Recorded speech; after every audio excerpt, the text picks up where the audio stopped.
My family actively begged me to bury the truth, to stay completely silent about my own brother's vile affair with my bride-to-be, all to protect his precious career and their own wallets.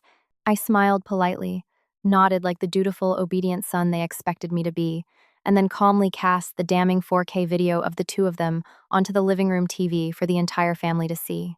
I am a 35-year-old trauma surgeon working at a Level 1 trauma center in Boston.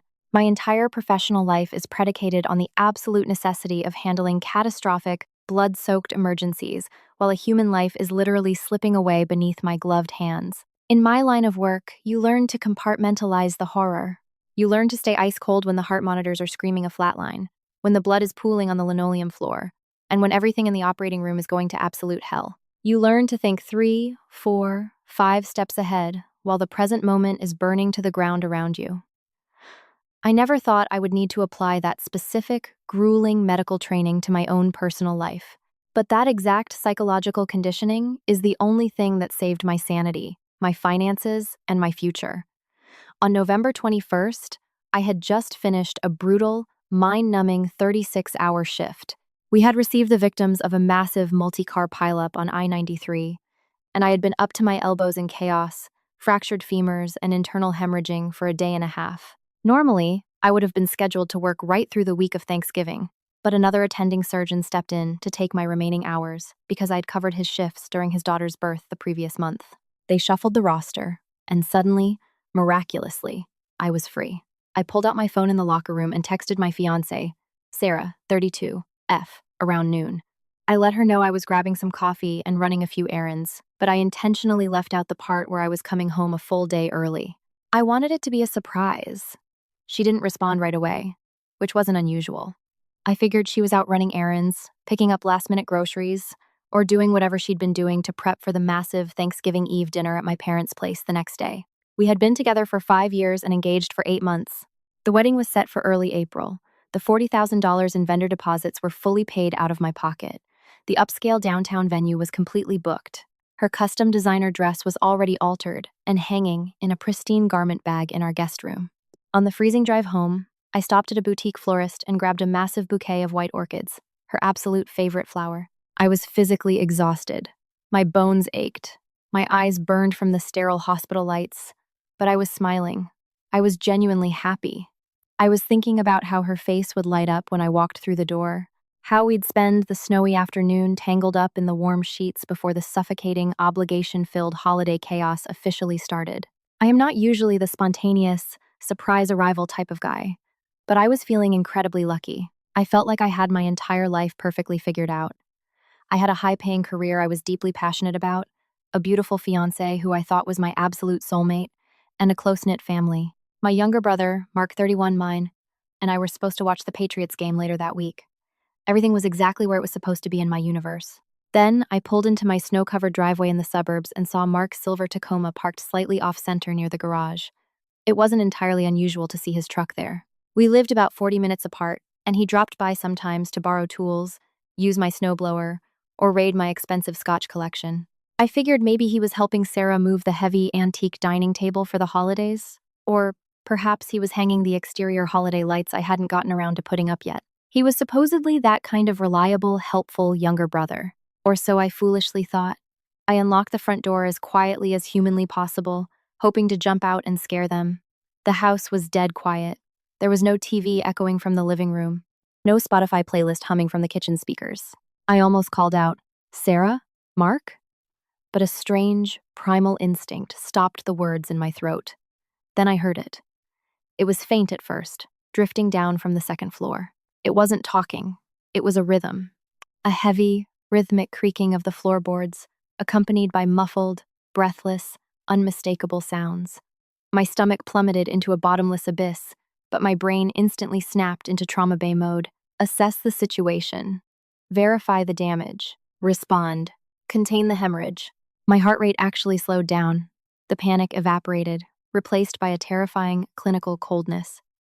I placed the white orchids silently on the entryway console table. I reached down and unlaced my heavy winter boots, slipping them off so I wouldn't make a single sound on the hardwood floor. I walked up the carpeted stairs, each step slow, deliberate, and entirely silent. The master bedroom door was cracked open maybe 6 inches. The hallway was dark, but the bright afternoon winter sun was streaming through the bedroom blinds, illuminating the room perfectly. And through that 6-inch gap, I saw everything I would ever need to see for the rest of my life. Mark, Sarah, my bed, our bed, the very mattress I had purchased when we moved in together. They didn't notice me standing in the shadows. They were completely, violently wrapped up in each other, lost in their own sickening world. I didn't make a sound. I didn't gasp. I didn't push the door open and start screaming like a madman. I didn't announce my presence like some dramatic, heartbroken character in a soap opera. I just reached into my coat pocket, pulled out my smartphone, opened the camera application, and hit record. I stood there in the hallway like a ghost and recorded 90 seconds of high-definition 4K footage. Their faces were clearly visible. The audio was sickeningly, undeniably clear. There was absolutely no possible ambiguity about what was happening, who was doing it, or where they were doing it. The camera perfectly captured Mark's distinct tribal tattoo on his left shoulder blade, the stupid, matching one we had gotten together on a drunken college trip to the Bahamas 7 years ago. It captured Sarah's hand gripping my headboard, the $15,000 diamond engagement ring I had spent months saving for catching the afternoon sunlight. I recorded it all. I let the digital evidence solidify. Then, I silently backed away. Down the stairs, past the forgotten orchids, out the front door, into the freezing cold, and back into my SUV. I sat there, parked half a block down the snow-lined street for maybe 20 minutes. I left the engine off. The freezing temperature creeping into the cabin perfectly matched the ice in my veins. I kept expecting the blinding rage to hit me. I expected to punch the steering wheel until my knuckles fractured, to scream until my throat bled, to break down into hysterical, pathetic tears. But absolutely nothing came. All I felt was a terrifying, crystalline, surgical clarity. I watched the video once to ensure it wasn't some stress-induced hallucination. I checked the timestamp, 2:14 p.m. I verified that their faces were undeniably clear. I immediately backed the raw file up to 3 separate secure cloud accounts right there in the freezing car. I emailed a copy to a secure secondary address that only I had the password to. Then, I opened my messages and texted Sarah. "Hey babe, the pileup on 93 was worse than expected. Shift got extended again. I'm so sorry, but I won't be home until tomorrow morning. See you at my parents' place tomorrow afternoon for the Thanksgiving Eve dinner.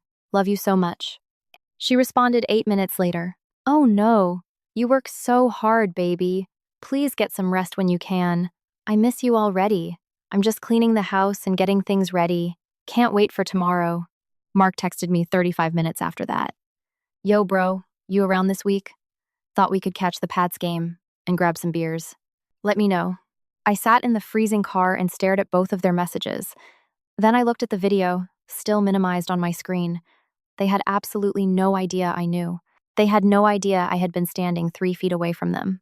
They had no idea what kind of digital nuclear weapon I was currently holding in the palm of my hand. And I had exactly 28 hours before the massive family Thanksgiving Eve dinner, where both of them would be sitting at my parents' antique mahogany dining table. They would be playing Happy Family, passing the cranberry sauce, and looking me dead in the eye like they hadn't just completely destroyed my entire universe.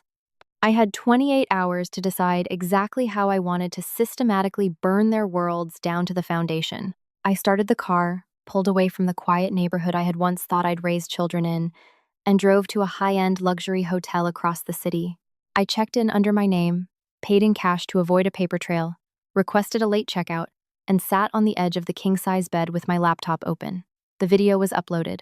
The backups were secure. Mark sent another text. "Bro, you good? You're being weirdly quiet. LOL." I looked at my phone, at his message, at Sarah's red heart emoji, still sitting right on my lock screen. Then, in the absolute silence of that sterile hotel room, I smiled for the first time since I walked through my front door. I wasn't the one who needed to be worried about being good. They were. They just didn't know the countdown timer had already started. I spent the entire morning in that hotel room doing what I do best, prepping the operating room for a massive, bloody procedure. Surgeons don't improvise. We run strict checklists. We anticipate severe complications. We ensure all instruments are sterilized, sharp, and ready. So, I made a checklist. Evidence secured? Check. 4 separate cloud backups, plus the original RAW file on my phone. Timeline documented? Check. I spent 4 hours meticulously going through 8 months of text messages, cross-referencing my grueling hospital schedule with their messages. I screenshotted every single time Mark said he was busy with work, or Sarah mentioned she was running errands or going to a yoga class. The patterns were sickeningly obvious now. Every alternating weekend when I was on call at the hospital. That weekend in September when I flew to a medical conference in Seattle, and she claimed she was having a girls' weekend in the city. Mark had posted a photo of a cocktail at a bar exactly 4 blocks from my house that same night. It had been going on for at least 8 months, the entire duration of our engagement.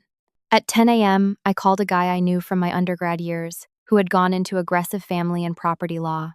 I paid his exorbitant emergency consultation fee over the phone. We had a crisp 30-minute conversation. The house? It was 100% mine. I bought it 3 years before Sarah and I even met. Her name was nowhere near the deed. The $15,000 engagement ring? Legally, it is considered a conditional gift in our state. If the wedding doesn't happen, the ring returns to the purchaser. If she didn't hand it over voluntarily, I could sue her for the full value plus legal fees, and I would win effortlessly. The video? Completely. 100% legal. It was my house, my mortgage, my bedroom, my security. There was no expectation of privacy for trespassers committing adultery in my domicile. Do what you need to do, man, the lawyer said, chuckling darkly. You hold every single card in the deck. You are completely insulated. Update 1. I showed up to my parents' massive, pristine suburban house in Newton at exactly 5 p.m. the next day. My mother's house always smelled overwhelmingly like roasted turkey, sage stuffing, and cinnamon during the holidays. A wave of intense childhood nostalgia hit me for about 3 seconds before I remembered the exact reason I was walking through that heavy oak door. Mark's Tacoma was already parked in the driveway. So was Sarah's white sedan. I walked in carrying an expensive bottle of wine, acting like absolutely nothing was wrong. My heart rate was a steady 60 BPM, ice cold. Sarah was in the kitchen with my mom, wearing a cute floral apron, laughing loudly about some inside family joke. She saw me, and her entire face lit up with fake, sickening joy. She crossed the kitchen, wrapped her arms tightly around my neck, and kissed me deeply. I missed you so much, baby. I was so worried about you at the hospital with that awful storm, she cooed, stroking my hair. I kissed her back. I forced my lips to curve into a warm smile. Missed you too. Glad to finally be here. Mark came strolling out of the living room holding a craft IPA. He clapped me hard on the shoulder. There he is, the lifesaver. I thought you were going to be stuck at the hospital forever, man. Wouldn't miss Thanksgiving with the family, I said smoothly. I looked him dead in the eyes, unblinking. Family is everything. Right, Mark? Damn right, bro. He grinned, taking a sip of his beer, completely oblivious to the guillotine hanging directly over his neck. I watched them like a hawk through the entire dinner. The table was packed. My parents, my aunt and uncle, my cousin Kevin, Mark, Sarah, and me. Mark told some exaggerated, boastful story about his investment banking job, and everyone chuckled dutifully. Sarah kept resting her hand on my thigh under the table, playing the role of the devoted, perfect fiancé to absolute perfection. My mother kept gushing about the upcoming wedding, asking Sarah if she had finalized the floral arrangements and the seating chart. I played along flawlessly. I nodded. I smiled. I chewed the dry turkey. I answered their mundane questions. My dad asked about the hospital. I told him about the multi-car pileup, the emergency surgeries, the chaos of the trauma bay. It was a completely normal conversation, a completely normal, joyful holiday night. Except I kept my right hand resting deeply in my pocket, my thumb hovering over my phone screen. After dessert was cleared and the coffee was poured, I stood up from the head of the table. I tapped my silver spoon against my porcelain coffee mug. Clink, clink, clink. Hey, can everyone just head into the living room and sit down for a minute? I need to share something really important with the family. My mother looked absolutely thrilled, probably thinking I was announcing a pregnancy or an early honeymoon booking. Oh, of course, honey. Everyone into the living room. Come on. Once they were all seated here on the leather couches, I walked over to the massive 85-inch smart TV mounted on the wall. I'm going to cast a little video to the screen real quick, I announced, keeping my voice light and conversational. What is this? A slideshow of the engagement photos? My dad asked, adjusting his reading glasses. I didn't answer. I just connected my phone to the TV's casting network, maximized the raw file, and hit play. The video started instantly. The volume on the home theater system was set to 40. The audio hit the room first. The unmistakable rhythmic creaking of my bed frame, the breathless, explicit moans, the unmistakable sound of skin slapping skin. Then, the crystal clear 4K visual flooded the massive screen. Mark's back, the tribal tattoo, Sarah's face, completely visible over his shoulder. Her eyes closed in ecstasy, her hand gripping the headboard, the diamond ring flashing in the sun. For 3 full seconds, there was absolute, paralyzing silence, the kind of silence that literally sucks the oxygen out of a room. Then, Sarah screamed. She didn't just gasp, she let out a guttural, horrifying, animalistic shriek. She lunged across the coffee table toward the TV, scrambling frantically, but there was nothing she could do to stop it. Mark went completely, deathly white. All the blood drained from his face. He stood up so fast his knees hit the heavy wooden coffee table, sending 2 coffee mugs crashing to the floor, shattering into pieces. "Turn it off! Turn it the F! Off!" Mark bellowed, his voice cracking with pure panic. "Sit down," I commanded. My voice didn't shake. It didn't rise. It was the exact same voice I used when giving life-or-death orders to nurses over a bleeding artery. Cold. Absolute. Unyielding. The video played for a full 30 seconds, echoing through the pristine suburban living room, before my father finally scrambled for the TV remote and frantically mashed the power button. The screen went black. The silence that followed was heavier than a collapsed lung. Then, the chaos erupted. What the hell were you thinking? That was my father, but he wasn't looking at Mark. He was looking directly at me. Me? I asked, tilting my head, genuinely fascinated by his reaction. "You recorded them?" My mother shrieked, her face flushed red with absolute fury, spit flying from her lips. "In your own home? That is illegal. That is a gross invasion of privacy." I stared at her, genuinely struggling to comprehend the sheer, unadulterated audacity of her reaction.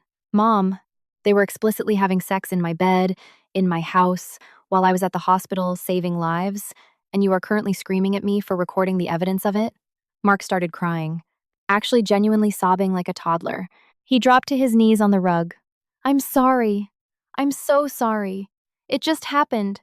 We were drunk. We didn't mean to." "Didn't mean to what?" I cut him off, my voice slicing through his pathetic, crocodile tears like a scalpel. "Didn't mean to sleep with my fiancé? Didn't mean to do it in my bed? Or didn't mean to get caught on camera? Don't you use that aggressive tone in this house," my dad snapped, pointing a trembling finger at me. Sarah was curled into a ball on the floor, sobbing hysterically into her hands, her mascara running down her face. "Please, please, baby, we can fix this. It was a one-time mistake. I was stressed about the wedding. I made a horrible mistake." "How long?" I asked her, my voice eerily calm. She just wailed louder. She wouldn't look at me. "How long?" I asked again, louder, the authority echoing off the walls. 8 months, Mark whispered, staring at the carpet, completely broken. 8 months, I repeated slowly, the entire duration of our engagement, while I was paying for the venue, the dress, the flowers. While she was kissing me goodbye every morning, my mother walked over, knelt down, and actually put her arm around Mark's shaking shoulders, comforting him. Comforting the man who had just destroyed my life. "These things happen," she said, her voice shaking but intensely defensive. "People make terrible mistakes. You are brothers. You do not have to blow this up and destroy everyone's lives over a mistake." "Blow this up," I repeated slowly, letting the words taste like ash in my mouth. "It is Thanksgiving Eve," my dad yelled, his face turning purple. "You are going to ruin the entire holiday for the family. Could you not have kept this private? Handled it quietly after the weekend? You had to ambush us like a psychopath?" I looked around the room. My aunt and uncle were sitting frozen on the love seat, looking absolutely horrified, but remaining completely silent, refusing to intervene. My mother was actively rubbing the back of the man who had been sleeping with my future wife. My father was glaring at me like I had just committed a violent murder. Sarah was weeping on the floor. Not a single person in that room was on my side. Not one. I was the victim of a devastating 8-month betrayal, and they were treating me like the villain for exposing the rot. "You want me to keep this private?" I said, my voice dropping to a whisper that instantly commanded the room. So we could all wake up tomorrow, carve the turkey, smile for family photos, and pretend absolutely nothing happened, all to protect Mark's fragile feelings. He is your brother, my mother cried, tears streaming down her face. He is family. Are you really going to throw away your own flesh and blood over a girl? I felt something fundamental snap inside my chest. It wasn't sadness. It wasn't grief. It was the final, liberating breaking of heavy chains I didn't even know I was wearing. I'm not throwing away anything, I said, calmly buttoning my winter coat. You all already did. I turned and walked toward the front door. Don't be dramatic, my dad barked, following me into the hallway. Sit back down. We are going to talk about this like adults. We can get through this as a family. No, I said, opening the heavy oak door and letting the freezing Boston snow blow into the entryway. We won't. I walked out into the cold night. Behind me, I could hear my mother screaming. Something about me being a selfish bastard. About me tearing the family apart over my own massive ego. I got into my SUV. I locked the doors. I pulled out my phone. I opened the brand new public social media account I had created that morning. The video was already queued up. The caption was already written. November 21st, 2:14 p.m. My brother, Mark, and my fiancée, Sarah, in my bed in my house, while I was working a 36-hour shift at the hospital. They've been doing this for 8 months. My parents just told me to apologize for upsetting the family. Happy Thanksgiving. I had all the tags ready. Mark's profile, Sarah's profile, Mark's investment banking firm, Sarah's UI, UX design agency, Mark's girlfriend of 3 years, Rachel, a dozen of our mutual friends, my aunts, my uncles, my cousins. All I had to do was press one button. My phone buzzed. A text from my dad. If you do something stupid and embarrass us publicly, you will regret it for the rest of your life. Come back inside, right now. I stared at his message. I stared at the dark, snow-covered house where I had grown up. I realized I had absolutely nothing left to lose. They had already meticulously stripped me of my future, my partner, my brother, and my parents' love. My thumb hovered over the screen. I pressed post. I didn't hesitate. I didn't second-guess it for a fraction of a millisecond. I watched the blue progress bar shoot across the screen. Upload complete. I locked my phone, tossed it onto the passenger seat, drove back to my luxury hotel, ordered an $80 steak from room service, and slept deeper and better than I had in a decade. Update 2. I woke up at 8 a.m. the next morning to exactly 614 notifications. I didn't read a single one of them. I put my phone on Do Not Disturb and started executing the rest of my surgical checklist. First call, the wedding venue. Hi, this is regarding the April 14th booking under my name. I need to cancel the entire event, the coordinator gasped. Sir, that is less than 5 months away. Per the contract, you will lose the entire $18,000 deposit. I am fully aware. Cancel it immediately. Send me the confirmation email. I hung up. Next call, the luxury caterer. Canceled. Lost $6,000. The florist. Canceled. Lost $3,000. The photographer, the DJ, the string quartet, all of it erased. I systematically burned through $40,000 in non-refundable deposits in exactly 45 minutes. I didn't feel a single ounce of pain. It was the cheapest tax I could have possibly paid to buy back the rest of my life. Next call, an emergency 24-hour locksmith. I need every single lock on my property changed today. I know it's Thanksgiving. I will pay triple your emergency rate. 2 hours later, I met him at my house. Sarah's car wasn't in the driveway. She was probably still at my parents' house, weeping into my mother's lap about how cruel I was. I stood on the porch in the freezing wind, watching the locksmith drill out the old deadbolts, handed him $1,000 in cash, and collected my shiny new keys. Sarah had a key to my sanctuary. Not anymore. Next stop, the bank. 8 months ago, Sarah and I had opened a joint savings account for the wedding and our future honeymoon. We had both been auto-depositing funds. I had contributed roughly $30,000. She had put in exactly $8,000. I walked into the branch, bypassed the line of mourning customers, sat down with the branch manager I had known for years, and had myself completely removed from the account, but only after legally withdrawing every single cent of the $30,000 I had personally deposited. I left her $8,000 sitting there. It was her money. I didn't want a dime of it. But while I was sitting at that mahogany desk, I handled something else. 3 years ago, my dad's contracting business had hit a severe financial rough patch. He had come to me, hat in hand, asking for help with his mortgage, just until things stabilize. I had been paying it ever since. $2,000 a month, auto-drafted from my primary checking account on the first of every month. Over $45,000 in total. I need to cancel a recurring transfer, I told the banker. She pulled up my profile. The $2,000 transfer to the account ending in 4,492. Are you sure? It's scheduled to process next week. Cancel it.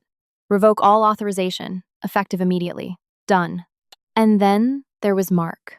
Mark had begged to borrow $15,000 from me last February. He claimed he had made some disastrous crypto investments and needed to cover his rent and car payments before he got evicted. He swore on our grandfather's grave he would pay me back in 6 months.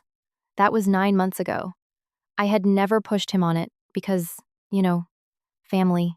I pulled up the saved text thread where he had explicitly asked for the loan and outlined the repayment terms. I screenshotted it, forwarded it to my lawyer friend with a brief note. Draft a formal demand letter for immediate repayment. Give him 14 days. If he doesn't wire the funds, file a lawsuit in civil court immediately. And my lawyer responded in 6 minutes. Happy Thanksgiving, you absolute menace. I'll have it drafted and served by Monday. By noon, I had completely severed every single financial, legal, and physical tie I had to any of them. No more safety nets, no more bailouts, no more free rides. My parents wanted to choose Mark over me. Fine. They could financially support him. I went back to my hotel room, ordered a black coffee, and finally opened my social media on my laptop using an incognito browser. The explosion was biblical. The video had 210,000 views. It had been shared over 3,500 times. It had breached our immediate social circle and had been picked up by local Boston gossip groups. The comments were an absolute bloodbath. His own brother? Put him in the dirt. The audacity of the parents to defend this is actually sickening. I know this girl. She goes to my gym. Absolute trash. People were aggressively tagging Mark's girlfriend, Rachel. Oh, right. I had almost forgotten about Rachel. She had been dating Mark for 3 years. She was a sweetheart, a pediatric nurse. The comments were tagging her relentlessly, telling her to wake up and watch the video. Someone had tagged the official corporate account of Mark's investment banking firm. Someone else had linked Sarah's professional LinkedIn and her freelance UI/UX portfolio right in the top comments. I closed the laptop. A very tiny, irrational part of my brain wondered if I had gone too far. If I had dropped a nuclear bomb on an anthill. If I should have just quietly packed my things, canceled the wedding, and walked away like a bigger person. Then I remembered the image of my mother rubbing Mark's back while he cried about getting caught. I remembered my father calling me dramatic and ordering me to sit down and protect the family image. I remembered the 8 months of lies, the fake smiles, the stolen money. I didn't go too far. I went exactly far enough. I spent the rest of the weekend entirely off the grid. I drove up to Vermont, rented a cabin, chopped wood, drank good scotch, and let the toxic radiation of my old life burn itself out miles away. When I finally turned my phone back on the following Tuesday, the wreckage was absolute. I met my cousin Kevin for a beer at a pub downtown. He was the only family member who had reached out to actually check on my mental health, rather than scream at me. "It's a bloodbath, man," Kevin told me, shaking his head in disbelief as we sat in the dimly lit booth. "You completely leveled them." He gave me the rundown. Mark had been fired. His investment banking firm had a strict morals and public conduct clause in their contracts. Having a viral video of yourself explicitly betraying your own brother while your employer is tagged in the comments apparently violates that clause. They terminated him on Monday morning. Rachel had seen the video on Thanksgiving Day.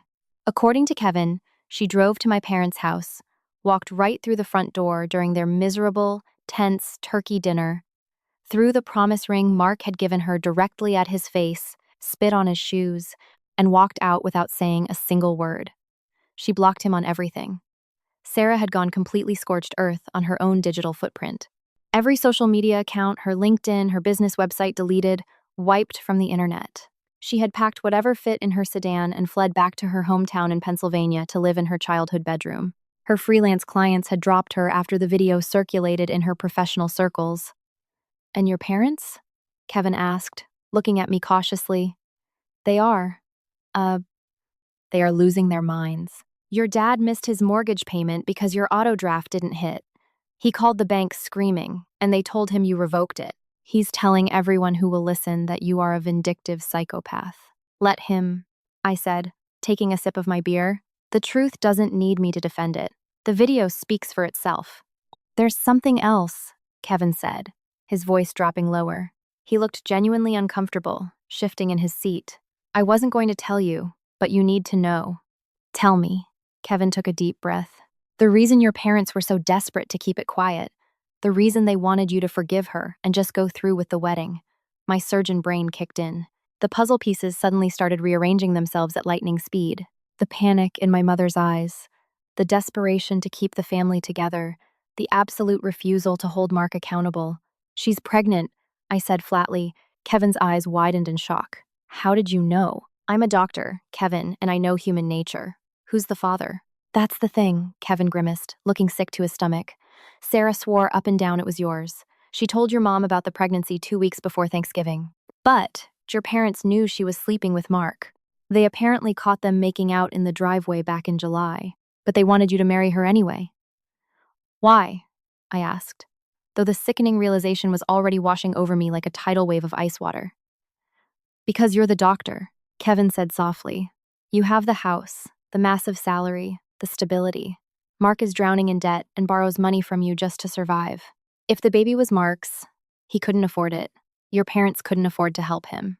They wanted you to marry her, claim the kid, and financially support it, regardless of whose it actually was, to save the family from the scandal and the financial ruin. The sheer, unadulterated evil of that logic actually took my breath away for a second.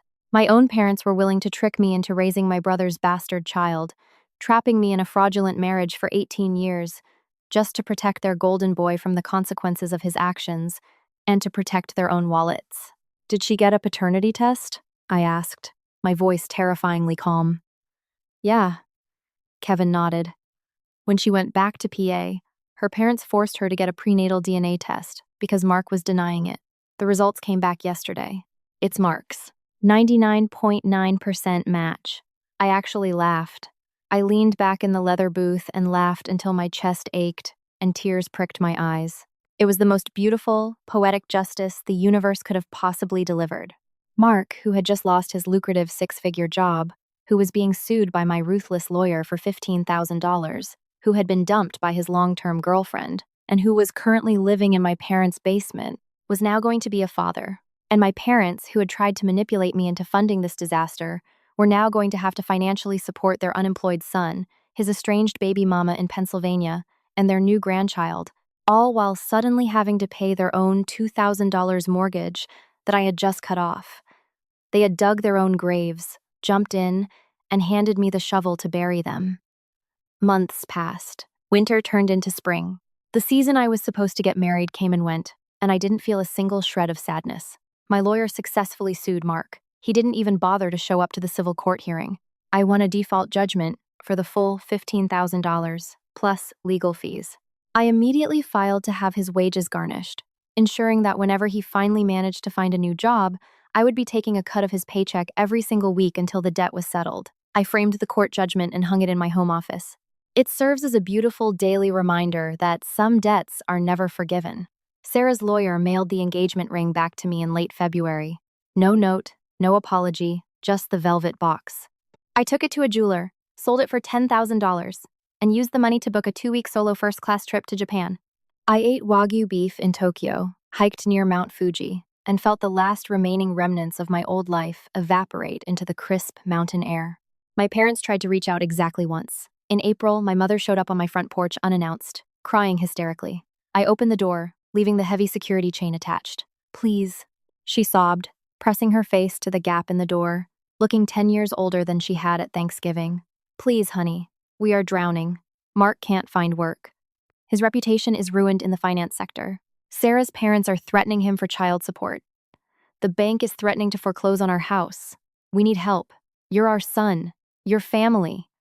I looked at the woman who had birthed me, the woman who had actively conspired to trap me in a fraudulent marriage to raise my brother's child so she wouldn't have to pay for it. I felt absolutely nothing.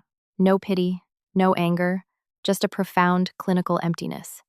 You chose your son, I said softly. Now you get to feed him. I closed the door, locked the deadbolt, and went back to cooking my dinner. I blocked her number. I blocked my father's number. I installed security cameras around the perimeter of my property and sent a formal cease and desist letter to their address, threatening police involvement for trespassing if they ever stepped foot on my property again. It has been exactly 1 year since that snowy November afternoon.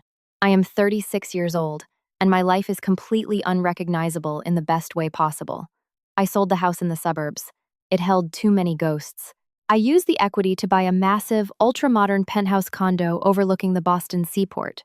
It is sterile, clean, and entirely mine. No compromises, no shared spaces, just my sanctuary. I am thriving at the hospital. I was promoted to chief of trauma surgery in September. My focus is absolute. I've started dating again. Nothing serious at first, just testing the waters. But recently, I've been seeing a brilliant neurologist named Maya. She is fiercely independent, deeply intelligent, and carries zero drama. I told her the entire story of my past on our 4th date. I laid all the cards on the table. She listened quietly, sipping her wine, and then looked at me and said, "It sounds like you excised a malignant tumor before it could metastasize and kill you. Good surgeon." I knew right then she was a keeper. I heard through the grapevine Kevin still gives me unsolicited updates occasionally, that Mark is currently working the night shift at a logistics warehouse just outside the city. He has to pay 20% of his meager paycheck directly to me for the lawsuit judgment, and another massive chunk goes directly to Pennsylvania for child support. He looks hollowed out and miserable. Sarah had a baby boy in August. She is working as a receptionist at a dental office in PA, living with her parents, permanently tied to a man who ruined her life, and raising a child in the shadow of a viral scandal she can never escape. My parents are supposedly working part-time retail jobs in their late 60s to afford the mortgage I used to pay for them. They are completely alienated from the rest of the extended family, who saw the video and learned the absolute truth about their attempted cover-up. They all made their choices. They chose deception over loyalty. They chose comfort over accountability. They chose my brother over me. Some people ask me if I ever regret pressing that post button, if I ever feel guilty for burning their lives to the ground. My answer is always exactly the same. I didn't burn their lives down. I just turned on the light so everyone could finally see the fire they had already started. I am free, and I have never slept better. Loved this story? Hit subscribe for more crazy Reddit stories every single day. Thanks for watching.